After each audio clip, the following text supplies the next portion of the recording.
That took place. That was a setback. But look at the number of missiles they were able to buy and make over the last 6 months. And those missiles were aimed at various countries. And when you look at over 1,000 missiles shot at like UAE, they were looking to take over the Middle East. We got there first. We're lucky. I'll tell you what, the Middle East and those countries, very rich countries, are very lucky that I was president instead of somebody else. Disagreement between yourself and your vice president when it comes to U.S. action in Iran? I don't think so, no. No, we get along very well on this. He was, I would say, philosophically a little bit different than me. I think he was maybe less enthusiastic about going, but he was quite enthusiastic. But I felt it was something we had to do. I didn't feel we had a choice. If we didn't do it, they would have done it to us. I felt, based on the negotiations that were being had by Steve Witkoff and Jared Kushner and Marco and Pete, and everybody was involved, I felt that they were looking to tap us along before they hit, and I thought they were going to hit. And if they hit us first, that would have been a very bad thing. In the back, please, in the back.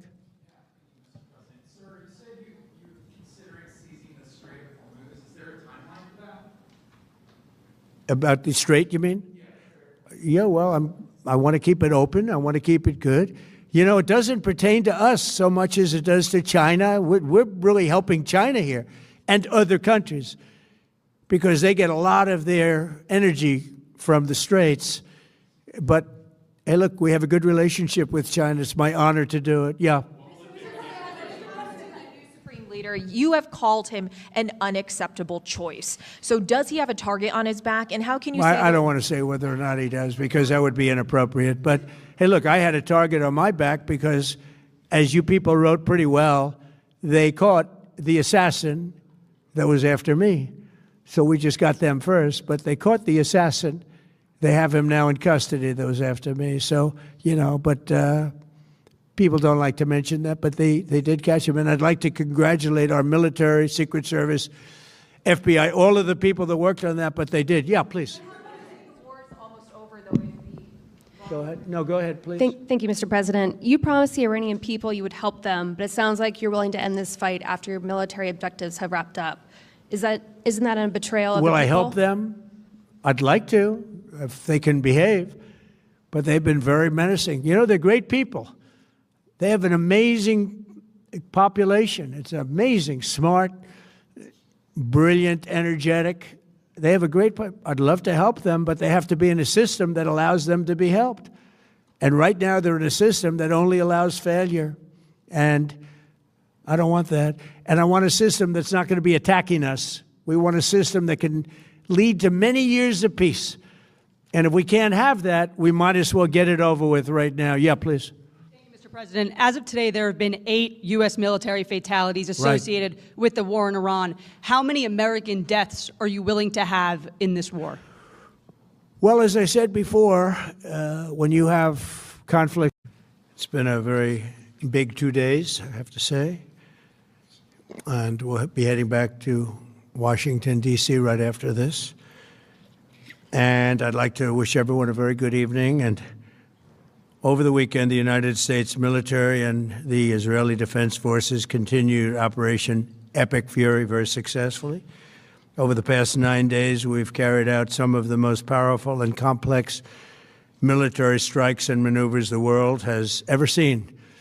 Now, you add that up to all of the other things, Midnight Hammer, getting rid of the nuclear threat from Iran, which was a big moment in history, in my opinion, and the great success we've had in Venezuela and all other places. Every place we've gone, we've had tremendous success.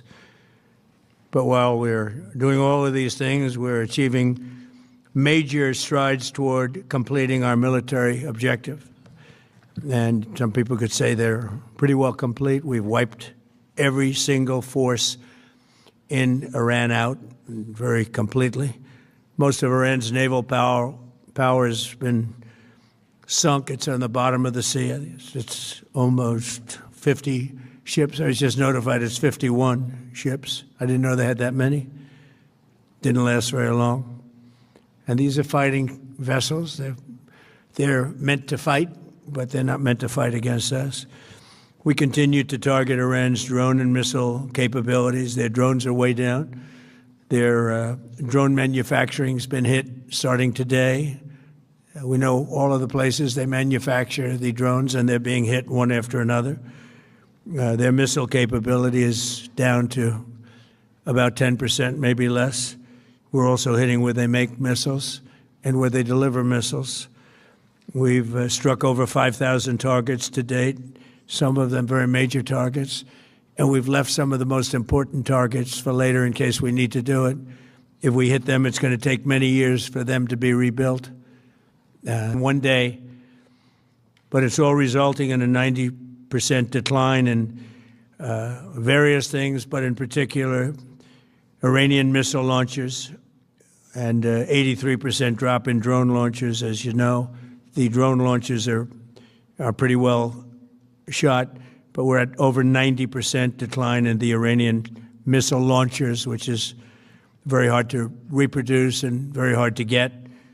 And usually what we were able to do through great equipment, a lot of smart people, as soon as they sent a missile up from a launcher, we were able to knock out that launcher within a period of 5 minutes or less, accurately, right on the noggin. So now we have low-cost interceptors effectively combating Iranian drones, and our B-2 bombers recently dropped dozens of 2,000-pound bombs to destroy missile launchers all over Iran and buried deep under Iranian soil in many cases. The soil was no match.